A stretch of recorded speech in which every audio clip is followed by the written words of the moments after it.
Hi, folks, and welcome back to the new and improved Flip to the Grail 2025-26 edition. So this will be the premiere video as I roll this project back out. So for those not familiar with it, a couple years ago, I had started an endeavor called Flip to the Grail, somewhat based on the idea of the red paperclip, if you're familiar with that, where I was going to dig through the dollar boxes and the value boxes at different shows and find cards in there that I could resell, make a few bucks on. And the idea was that I'd add all that up. And then when I went to the National card show that year, I would purchase something big for my collection. At that time, I was still kind of getting introduced to the content creation space, and was not very good at it at the time. Some may say I'm still not very good at it, but it's the effort that counts, right? And last week I was in Chicago at the National Card Show again and had a really good time. But one of the things that I enjoyed the most was actually digging through some of the dollar boxes and value boxes there. And so based on that experience, I decided that I'd bring Flip to the Grail back. So this will be the first in the series, the reintroduction. And so with that, let's get to what I bought in Chicago, and we'll talk about where this is headed next. Okay, so as I mentioned at the National in Chicago last week, I spent a little bit of Wednesday and a little bit of Saturday digging through some value boxes at tables where I'd been looking at some other cards. And it really motivated me to bring back Flip to the Grail. So the idea here is I've set a budget of $200 for this project to start with, and I'm gonna see if I can't find and buy and sell and potentially even trade my way up to whatever I can get to by the time we get around to the National in 2026. So here's our inaugural lot for the project, so let's go. This first group is a group of cards that I bought at a booth that had a number of kind of value boxes, but also several display cases full of cards. And I had actually been looking at some other stuff when I started through their value boxes. So here we go. So first up, we've got, I believe this is a 1996 Upper Deck SP. It's a special FX. This is the red die cut version of this card. So for your old kind of 90s collectors in the Upper Deck and SP era, this will have some cool memories to it, I'm sure. Nice hologram image of Chipper there. These were actually pretty tough pull. Next up, we've got a blue refractor of Max Scherzer. This is numbered out of 199. This is your 2009 Topps Chrome blue refractor. Blues are very popular refractor parallel in baseball, but really across all the sports. Next up, we've got a McCutchen Bowman Chrome rookie. So again, the blue, this was numbered out of 150. This is your 2009 Bowman Chrome. This is actually a card you don't see that often. When you think about too, it's now 16 years old. He's sort of coming to the end of his career, been a beloved player at different organizations, but again, blue refractor rookie this time, numbered out of 150. Next up, we got a Joe Mauer. This is your Topps Chrome 2006 black refractor. Little higher numbering out of 549, but again, this is an early black refractor for Mauer, so recent Hall of Famer, has a pretty good collecting base, but then a lot of people are also getting back into some of those earlier pre-2010 types of refractor sets. So I thought this was a cool card, good card to pick up. Next up, we've got the Clay Buckholes Bowman Chrome. This is from 2012. The red refractors back then numbered out of 5. So this is a guy won a World Series with the Red Sox. So, you know, pretty well liked player from that era. Any sorts of red, low numbered refractors are always going to be worth a little bit. So thought this one was worth picking up. Next, we've got the Topps Heritage Black refractor. This is from 2006, numbered out of 57. This is a card that, quite frankly, I don't know what I'm going to do with it for the project. I purchased it as part of this lot. I may end up actually keeping it, which will somewhat impair the values for me going forward. But still a really cool card. These old black refractors are impossible to locate from Heritage. So we'll kind of have to see what happens with this one. I may mark it at a little bit of a silly price and just see what happens. Next up, we've got the Bowman's Best Bagwell refractor from 1996. This one's not numbered, but these cards, because of the gold background, they look like gold refractors. So not a super expensive card, but these are really popular, I think, in turn with collectors, particularly people that might be doing sets or a Hall of Fame subset. So this is one, again, I picked it up. It figured if I didn't sell it, it's one that I can keep anyway, but you never know. And then finally, from this lot, we've got the Topps Chrome World Baseball Classic from 2009. It's a refractor numbered out of 500. You know, look, not only, again, a pre-2010 refractor from Topps Chrome. WBC cards are actually some of the coolest cards out there, I think, because you get the really unique, uniforms from the different countries. So anyway, thought this was a cool card worth picking up. So out of this lot, I got 1, 2, 3, 4, 5, 6, 7. I got 8 total cards. This group cost me $150. So we'll see what happens with them. So that was my first lot. The second lot, this is the group that I picked up on Saturday. I got this entire stack. There should be 23 cards for $20. This was really the group that helped me kind of jumpstart this project, I think, moving forward. So here we go. We've got the Soul of the Game Skybox Premium from 1998, Anthony Hardaway.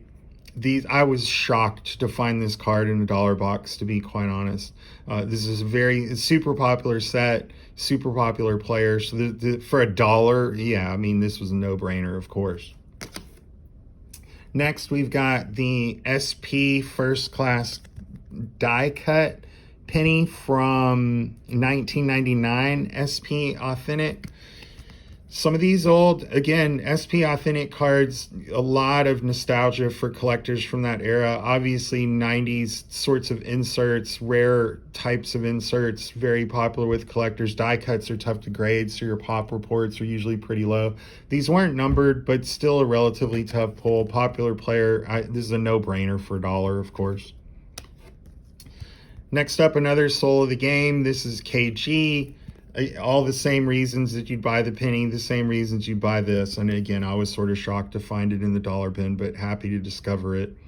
And selling either one of these cards would obviously pay for this whole lot. So anyway, nice score, nice find in that dollar box. Next up, we got the Fleer Great Expectations Garnet. These are from 1998. This is a really cool set. There's some great players in it with the color, the background color on the cards to sort of match their team. And then, the gold foil on these look great. Super underrated a little bit, they can be a little tough to grade, I think, because they chip pretty easily, but still great images, great shine. This is a great combo for a card. Next two, super popular player, Jason Williams. These are your Flair Showcase from, what year were these? 1999, I believe.